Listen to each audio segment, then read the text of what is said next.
95了，要死了呀！老太婆3月5头死了。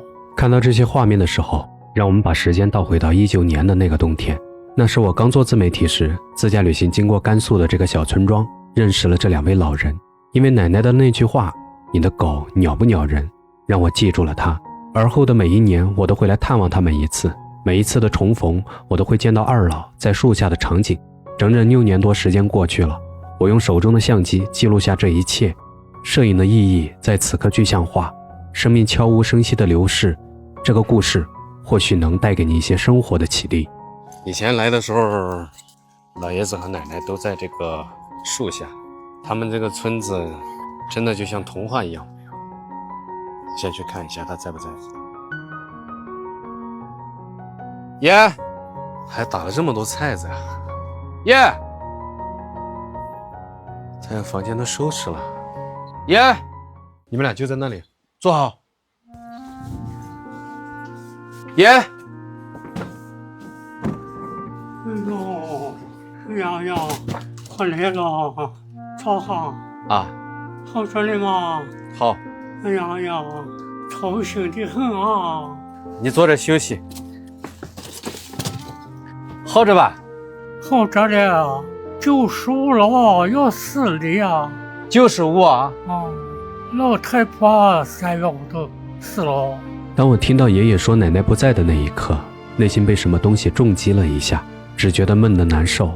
严格来说，这已经是第7个年头来到这个小村子，我6年的青春也因为这里变得灿烂。那时候的波妞也还是个小不点儿，安妮也很瘦。如今整整6年时间过去了，安妮胖了，二狗子的脸和胡子也白了。我再也听不到那句鸟不鸟人。他们站在树下的光景就像一幅漫画，带着绚丽的色彩，在这个小山沟里是那么的耀眼。狗儿，哎，你不牛？狗儿，这狗味把我扔下这了。狗儿，进来来，狗儿，坐下。你快来了哦，狗儿把我扔下这里。好哦，他爱我。娃呢？啊，娃呢？上街去了。上街去了我的儿媳妇。儿媳妇在家了啊。那就好。儿子嘞，儿媳妇都在家里，儿子到上面体里了。怀着活水嘛。你不方便，你歇着。我歇着，你咋讲？我也歇着呀。休息一下。好。躺一下。好。没有沙发里头。好。沙发上休息着。好。缓一下。等我家里来过六七年了，7回了吧？对，你这记性好。哎呀，这叫要死的吧？你身体好着了。身体还行啊。行，95了。1931年的人啊，老皇帝赔了多少了？好像走了一个人之后，你们会发现家里面会发生一些细微的变化。你坐着。我提个电话，你喝点水吧。你坐着。好的，能行。能行啊，能行就行。你小心点啊。其实我挺佩服爷爷的记性，90多岁的高龄还能记得清我来这里多少次。我也时常在想，我能否活到这个年纪，能否记得过去发生的事儿。在那个午后，也会有一位年轻人走到跟前，亲切地叫我一声爷。来进来。好。他们这个院儿很舒服，家里面也很舒服了，真的。你自己来，你放着。床上我们休息一下。好。床上我有醒茶。喝水就可以了。喝点茶嘛。我喝水就可以了。爷，我拍的那些照片都在吧？照片在。没有烧了？那没有。那就好。他去世了，这可找了一块。坐着，我随便喝点啊。哎呀，对不起你呀。没有。奶奶在哪儿啊？她去世了。我知道，埋在哪儿了？埋在这后面沟里了。很高的山上。是跟你找和这个小，我的二婶子好去找了个小，去世了这就还在家里找了个小。我的儿孙在北京打工这里吧，北京10多年了。去北京？哎呀，你是个有情人。缘分。缘分。对。缘分。对。吃饭了吗？吃了。吃了。他们这个院子，我非常喜欢。甘肃的这种小院儿，它又和黄土高坡上的那种小院儿不太一样的地方是，他们这边可以烧砖，这个屋瓦房墙不一样，不过也都是那种4合院啊。每一次来这里天气都特别好，他们在小院子里，是不是特别的美啊？他们是柴火的堆放整整齐齐的，很喜欢他们这个院子。我们到外面来转转吧。他们这个村子不大，就这么一片儿，家家户户的外墙都是这个样子。就是我感觉他们这个村子像漫画里面的小村庄啊。这棵树在这里乘凉非常好，这个小村庄给我留下了很多的回忆。我给你拿个凳子就坐这上。不用，我哪里都可以坐，你别担心好不好？我年轻人，我身体硬着了啊。现在就他一个人了，一年又一年，你看着这个时间就这样流逝，这里的景，这里的人都在发生变化。当你真的很认真的思考，感受到时间的变化和生命的变化之后，你才会由衷的去赞叹，然后去珍惜你自己的生活。哎，叔，你上哪儿去了？弄菜子了。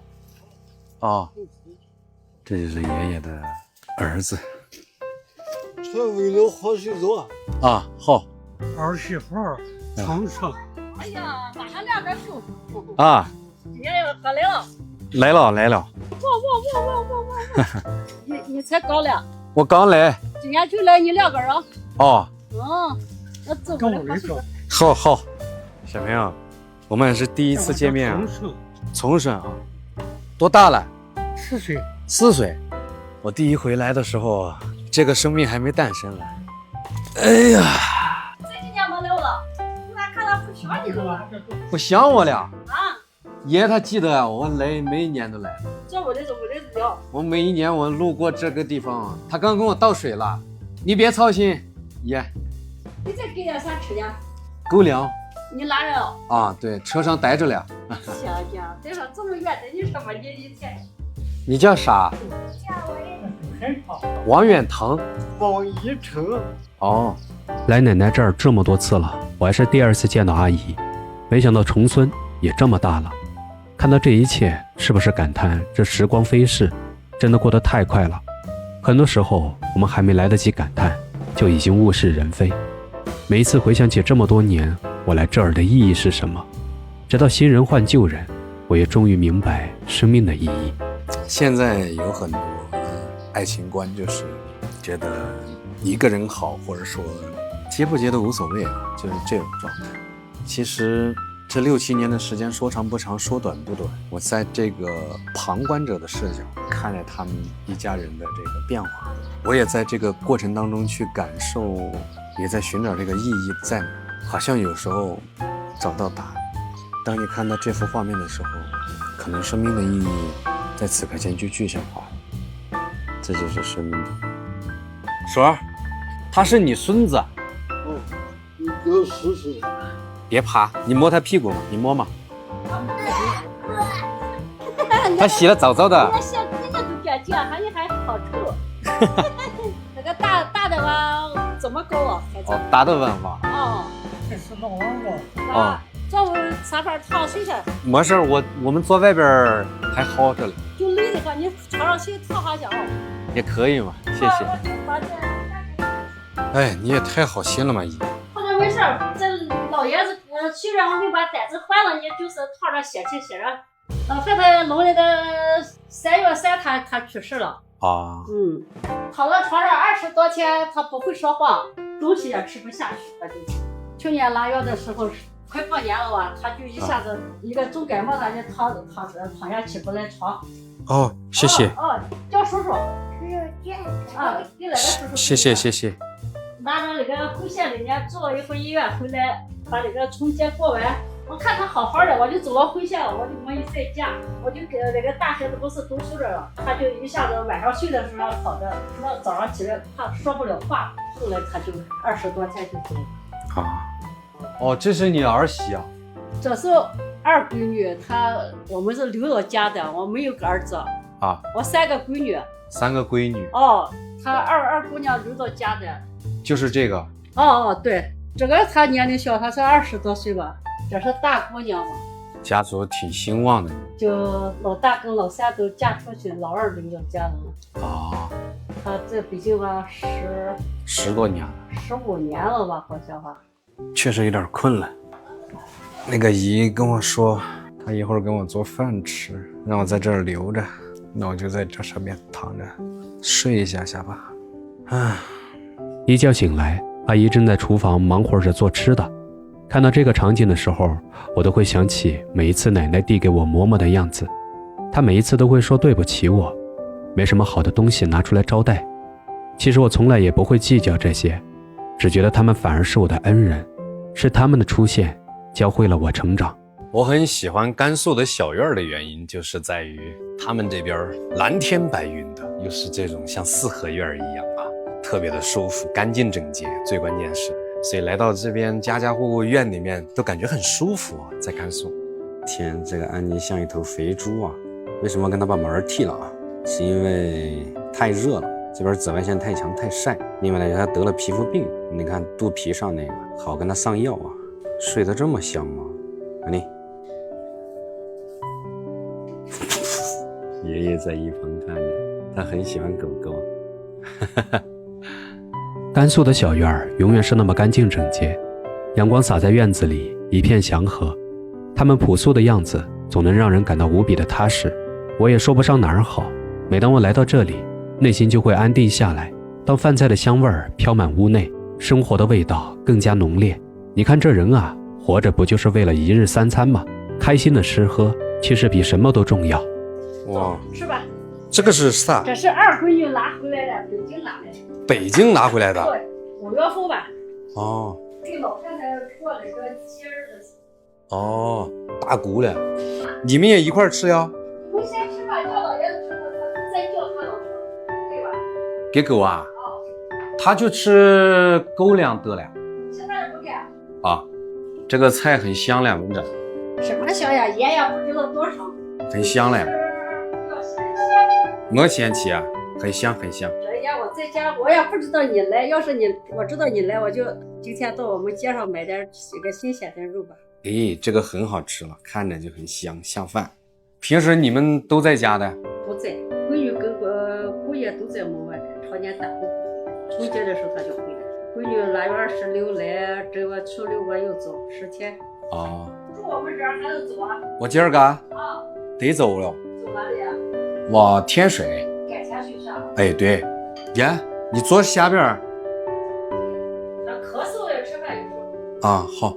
叔儿呢？他在外边歇着，叫他去吧，我们吃。那娃呢？娃睡着。哦，娃睡着了。吃爷。哦，他们这边最多的就是土豆丝，每次都很香。嗯。吃哪里就吃哪里的饭也没有办法。香，尝尝这酱骨头。这酱骨头香啊。这个肉吃不啊？我不吃肉，这个酱骨头很软的这个肉。哎呀，你来这儿吃菜。哦，好。这是腊肉吗？哦，亲戚给的。对，亲戚给的，还是四川的那个。四川的腊肉。对，四川的那个，香不香？香香香。今天来看起来好像不像你，哪一年来说眼睛大了，个儿咱高。个儿咋高了？眼睛大了。对。换人了？没有，就是我。我来的时候还没那个小的那个孙子嘛，那个娃嘛。这农家菜吃着健康卫生，油用的是自己家的油，土豆用的自己家的土豆。这种炒出来的味道香味就不一样。在西北这边，土豆就是餐桌上必吃的，顿顿吃都吃不腻。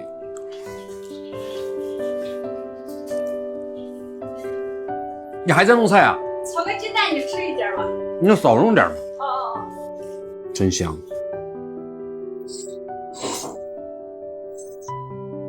哎呀，这炒的蛋，吃的太爽。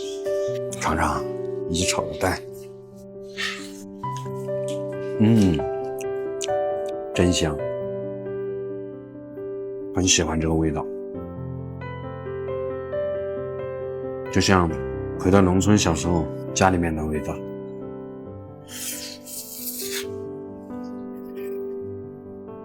这酱骨头还挺好吃的，这酱骨头属于那种预制菜，它就是包装好的，但是这个味道挺好吃。它闺女从北京带回来的，软软糯糯的。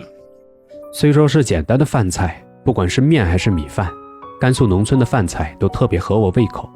正是因为吃遍了山珍海味以后，越来越觉得这样朴素的饭菜吃得踏实。用老一辈的话说，吃白家饭其实是有福气的人。我不知道我有没有福气，但我所遇见质朴的人们，让我吃的每一口都吃得很安心。让你吃你我加枣炒鸡蛋吧，放上。老人90多岁了，吃东西确实要很细心，要小心。东西他吃的放着了，你看。不过他95了，身体还算好了，他记性好了。记性好，他脑子没有问题啊。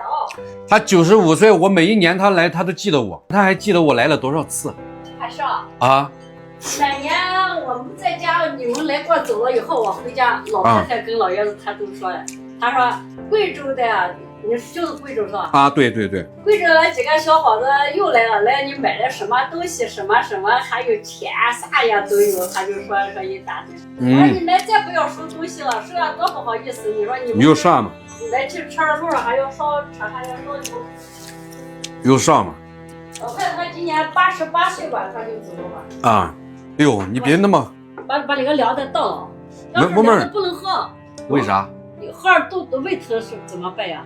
哦，凉茶不能喝，把那哦，个倒给洗点热的，给这狗啊弄点吃的让它吃。没有，给他吃个骨头，我一会儿去跟他弄狗粮吃，你别操心啊。啊，吃不下了啊，吃不下了。啊，吃不下了，叫你们走下路的。吃不下了。还有2斤那个新的蜂蜜送给你，拿回家去给你爸爸、你妈妈你们尝一尝。有贵州的蜂蜜多着嘞。贵州啊？哎，对，给你们有什么送的？送啥？我吃顿饭就好了。啊，一顿饭算什么呀？我给你拿走拿蜂蜜。别拿了，再没有啥给你给的。别拿了，你别拿，你放着自己喝。你自己喝啊。我们还有。你们还有？哎呀，这个看着好了，山里面采的啊。啊。这看着天，这个颜色，天哪！看这个颜色。要是多少就给你一人一瓶，他还。哎呦。亲戚给我们送的，我们亲戚送的啊，对，孩子的他干爹给的。哦，孩子的干爹给的。对。哦，可以了，很好。没有什么好东西给你送。这个就是好东西啊！你还做顿饭，麻烦着你了。麻烦什么呀？你们这么远的路，一年一趟，你还要费那个油什么东西？你说你们是有良心的人，我们就什么心都没有。哎，你说这些，一说把这个肉给安妮吃。这家伙开心死了。我给你弄啊，你吃。你给自己留点儿，少给他弄点儿。东西什么没有肉，他就是吃吧。好了，够了。再吃一个吧。够了。还有一个狗了，车上了。车上了呀，它有点乱蹦，我就把它关起来了。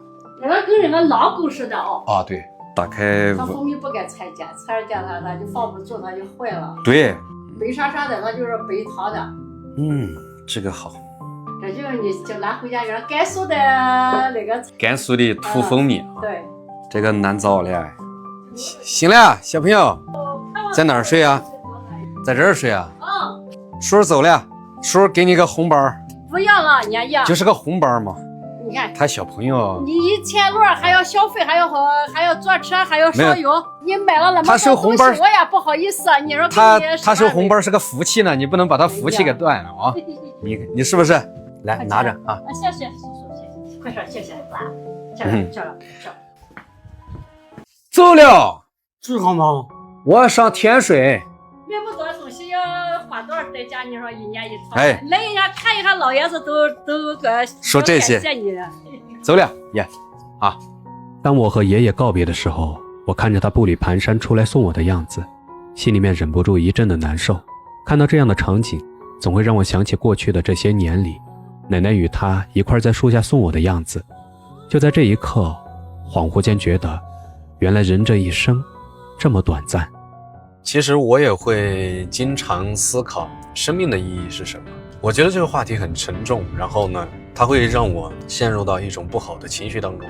因为我经常在路上，然后一觉醒来，在一个陌生的地方，看着陌生的环境，我经常有时候睡不好，在后半夜醒过来，哪怕我拥有这么多粉丝，然后我会想，我做的这一切好像没有什么意义，就是有一种很可怕的念头会诞生在我的大脑里面。我不知道这是不是一种健康的心态啊，所以我会陷入到这种沉思当中。其实每一年来到这个甘肃啊，我看到那些曾经在路上遇到的那些质朴的人呢，我就觉得很安定，好像我对人生的意义又有了新的期盼啊。所以当我看到爷爷抱着重孙的时候，我好像看到生命最本真的意义了。离别是一个悲伤的话题，我们这一生都在不断的分开与重逢，新的生命接替着故人，在这片土地上延续。你看村口的大树依旧迎着风说说作响，它的生命也化作风声，融进这岁月里。而故事从未落幕，只是换了一种讲述的方式。我是简小白，怀着一颗炽热的心，奔向远方的星辰与大海。美好的故事永远在下一片乡土里。